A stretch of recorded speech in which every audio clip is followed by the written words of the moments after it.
A young man named Rein Shroud is a beast tamer who aspired to join the heroes' party and grow with them in order to defeat the Demon King. Rein did manage to join the hero Arios Orlando's party, but a few months later he gets kicked out due to him being a non-combatant class. Arios' whole party acted quite rude towards Rein, and they even took his gear from him before he left. Outside, Rein was thinking about what he should do next when he happens to run into some children. Rein was playing with the kids when he got the idea of becoming an adventurer and making a living out of his beast taming abilities. The idea sounded nice to Rein, so he heads over to the guild in town where receptionist Natalie guides him through the necessary steps required to register as an adventurer. Natalie was worried about Rein working as a lone wolf since his class was pretty useless, but Rein reassures her that he will not be putting himself in harm's way. Rein was out in the woods when he found a cat girl being attacked by a big tiger. Despite the danger, Rein still tries to help the girl out, and that gives her just the opportunity she needed to defeat the tiger. The girl's name was Kanade, a cat spirit, and Rein realizes that she was an ultimate species.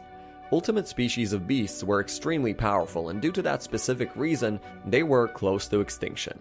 Rein shares some food with Kanade, and she finds Rein to be a kind man. After coming to know that Rein is a lone beast tamer, Kanade wishes to join his party and offers Rein to tame her. Rein seals the deal with a formal contract, and from that day, his journey to becoming a successful adventurer starts alongside his new partner. Rein heads straight back over to the guild, where he turns the required things in to get his adventurer license alongside his reward. Rein starts off as an F-rank adventurer, and to increase his rewards, he was told to gradually complete tougher tasks.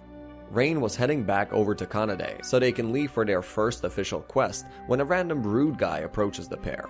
The man found Kanade interesting as she was an ultimate spirit, and he challenged Rein to a match of arm wrestling with Kanade as the reward. Rein didn't want to disappoint his new partner, so he accepts the challenge and surprisingly demolishes that guy. Rein was still calculating how he got this strong when Kanade reveals that as he was able to tame an ultimate species, Rein got Kanade's super strengths as a reward. The new power was a welcome change for our beast tamer, and he heads straight out to get that first quest done. The quest was more of an errand, and that disappointed Kanade as she was looking for some real heroic action. While the pair was collecting some herbs, a commotion in nearby ruins catches their attention. An old merchant was being bullied by some bandits, so Rein offers a helping hand and pretty easily defeats the whole group, leaving Kanade impressed. Rein checks up on the merchant after the bandits are dealt with, and the old man tells Rein to run away if he wants to avoid the rest of the bandit group coming after him. Rein takes the challenge on and heads on over to clear the bandit camp himself. While Rein was using some tamed bees to take the guards out, his old party members were also nearby on a mission. Mage Lean was mad at their new tamer, but she gets surprised when she got to know that Rein just wasn't any ordinary tamer, and his skills were way above average. Back to Rein, the bees clear out most of the cave, and in the meanwhile, Kanade gets some help from the guild to clean up the rest. The bandits pulled their ace card and released some king lizards as a last resort. Rein wanted to be someone well known, so he takes up the challenge and defeats all three of the lizards himself. By the time the backup arrived, Rein had wrapped the cave up, and a job well done earned Rein some acknowledgement for the first time after he got banished from the heroes' party. The bandits who were defeated by Rein and Kanade were known as the Ebon Fangs, and our duo had to spend all night just to clean the cave up. The pair reports back to the guild afterwards, and Rein is promoted to E rank alongside being awarded a sizable reward.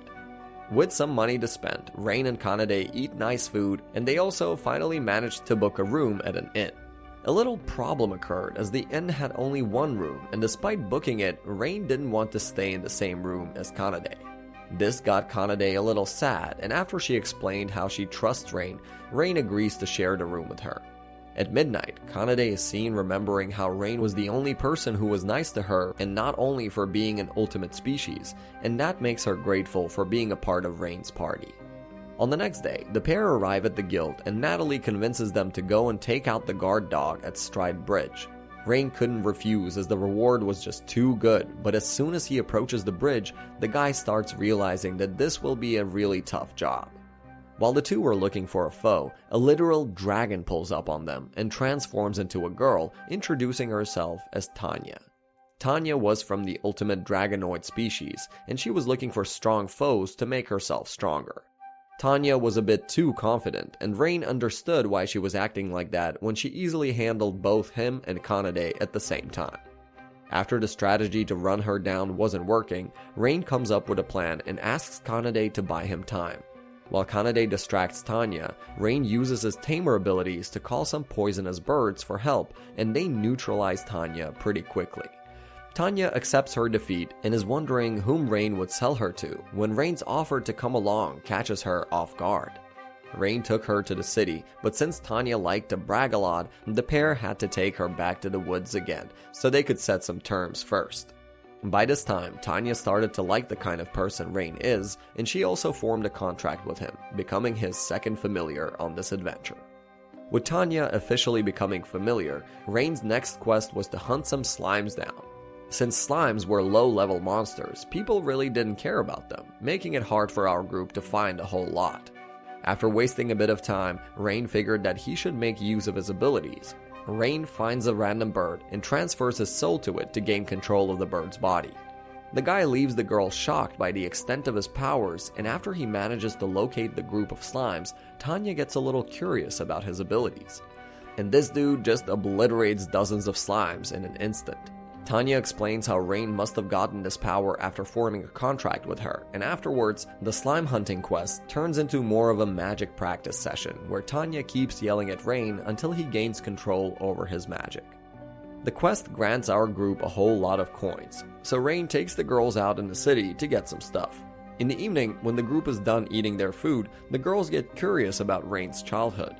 Rein was reluctant about telling his backstory at first, but he ends up sharing it after seeing the look on the girls' faces.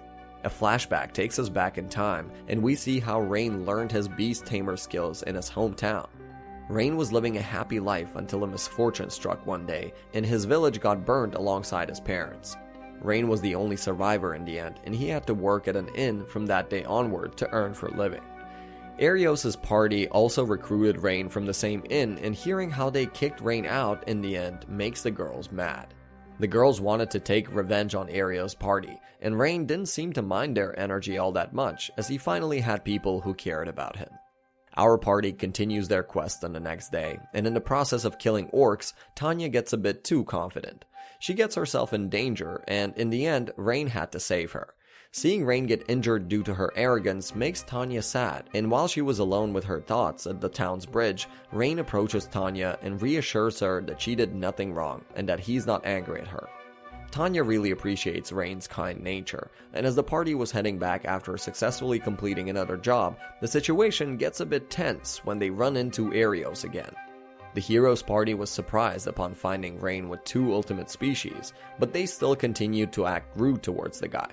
Arios wanted Rein to be their bait in the Lost Woods, so they can obtain the relic required to defeat the Demon King, and even though Rein was ignoring them at first, he agrees to help out after hearing how many innocent people might be killed if the relic is not found. Arios kept being a jerk to Rein, and even though Rein wasn't saying anything, the girls didn't appreciate this rude behavior. Arios kept acting all cocky, and as soon as he made fun of the girls too, Rein got mad and the game was on. Both parties split up to duel, and in the end, Team Rein absolutely demolished the hero's party. Rein also dominated his duel with Arios, and even though Rein never really wanted to take revenge on the chosen hero, he appreciated the joy that this victory brought him. The hero's party sits down to apologize after facing utter defeat against Rein. Rein's team was still interested in helping out with the relic, so Arios agreed to let them know about the Shield of Truth they were supposed to find in the Lost Woods. Arios gave Rein the map of the area that his party had made, but it was quite useless as the group still was having a hard time navigating through the woods. Rein uses his bird navigation technique to find a way out, but even then, our group continues to walk around in circles. Tanya finds this odd, and when she uses her magic to investigate, she concludes that an illusionary tree nearby was the reason all along. The tree had formed a barrier around the woods, and while the group was thinking about what to do, a girl comes out from the tree and tells them to piss off. The girl was from the fairy tribe, so our group ran away without thinking at first, but Rein was still interested in having a word with her. Rein earns the girl's trust by putting himself in danger, and after a bit of struggle, she introduces herself as Sora. Sora finally starts talking, and she reveals how the monster Arios told Rein about is a mere myth. As Rein asks about the Shield of Truth, Sora hands it over to him without asking any questions. As the job was basically done, the group was heading back when Rein notices how something seems to be disturbing Sora. Rein convinces her to share her feelings, and she reveals that a monster named the Shadow Knight had kidnapped her twin sister, Runa. The Shadow Knight wanted Sora to lower the barrier if she wanted Runa back. The fairy village also told Sora to forget about her sister, but seeing her so desperate, Rein offers her a helping hand and takes on the job to rescue Runa in return for the Shield of Truth. Sora lets Rein in on the location of the knight, and our group heads straight over to take him down. Rein and Kanade distract the knight, and that gives Tanya just enough time to bring Runa out of danger. Rein continues to fight with Kanade since only physical attacks could work on the Shadow Knight, but after not being able to do some decisive damage, Rein changes plans. Rein runs away to contract some more bees, and that grants him enough magic power to cast a buff on Kanade. The buff boosts Kanade's natural abilities, and she defeats the Shadow Knight pretty easily. The party takes Runa back to her sister, and after reuniting, the twins start wondering about what they should do next. As the fairy village had already abandoned Runa, the twins wished to form contracts with Rein. Rein wasn't quite sure about taming fairies, but with some encouragement from his comrades, the ritual completes as a success. Rein heads straight over to Arios and hands the shield over to him. Arios couldn't believe that Rein completed the job in only 2 days, and after Mina confirms that the shield is real, Arios' resentment starts growing towards Rein. Rein is leaving the place after getting his reward when Arios' party members try to recruit him back. Rein refuses to join, but Arios isn't able to handle Rein's success, and he swears to take Rein Shroud down. Outside, Rein explains the hero's legend to the girls, and when he remarks how the hero's potential is supposed to be limitless, the twins start seeing some patterns here. The two explain how Rein could also be the one who's supposed to kill the Demon King, as he grows every time he forms contracts as well. This gets Rein excited, and he starts feeling as if the time to choose his real path must be coming close. Rein was flushed with money from the previous job, so he takes his party and heads on over to the blacksmith's shop. Rein wanted some new weapons that would suit his increased capabilities, and on the way, he tries to socialize with the twins as well. After making it to the blacksmith's, Rein was looking around for weapons, but upon touching them, he found something not quite adding up. After the blacksmith sells a sword to another customer, Rein asks him why he isn't selling the best swords he has. The old man was intrigued by Rein's instincts, and he explains how he doesn't prefer to sell his best weapons as everyone has money, but not everyone really takes care of their equipment. Rein understands the emotional connection here, and requests the old man to make him a custom sword. The dwarf agrees to help, but there was a little problem in his way. The old man needed an ore called mithril, and recently they were almost impossible to find in the mine. Since mines usually don't run out this fast, the old man requests Rein to investigate the scene for him. Rein accepts the job and tells the old man to make him a weapon in place of some gold as a reward. The group heads on over to the mine and reaches its destination after an enjoyable journey. At the mine's entrance, Rein feels like something's not right, and after defeating a couple of guards, the twins confirm Rein's suspicion. Our group prepares to take on the thieves stealing all the ore, and Rein tells them to be extra cautious since they might come across another beast tamer inside. Rein's party rushes into the mine and reaches the thieves completely unscathed. Everyone other than the tamer among the thieves is easily defeated, but when Rein's party was planning to clean up, the tamer pulls his tamed behemoth out. The behemoth was also a dangerous monster, so the girls took other thieves outside while Kanade and Rein kept the monster busy.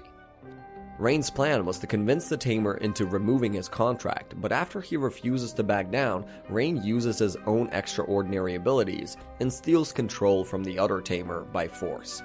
The other guy couldn't believe what just happened, and in panic, he tries to control the behemoth again. The behemoth was a wild monster at the end of the day, and the thief tamer ends up provoking it. The dude had almost gotten himself killed if Rein didn't jump in to save the day. Afterwards, the thieves are handed over to the guild, and Rein reports the event back to the dwarf. The whole story makes the old man change his mind, and he now decides to once again make every single one of his weapons wholeheartedly. Rein shares his ideas regarding the custom weapon with the blacksmith before taking the girls out to have some fun. While Rein was enjoying his life, Arios is revealed to be so jealous that he's ready to go down the evil path only to take Rein down. On the next day, Rein takes the twins out and on the way reassures them about how grateful he is to have fairies as his companions. The three were happily returning back to the inn when a random rich man finds the twins interesting and declares that he wants them to be his. With this weird man trying to make life more complicated for Rein, our recap for today comes to an end. Thank you for sticking till the end, and let us know in the comments if you guys want a second part of the series. Don't forget to leave us a like and subscribe to the channel for more content like this. We'll see you in the next one. Peace.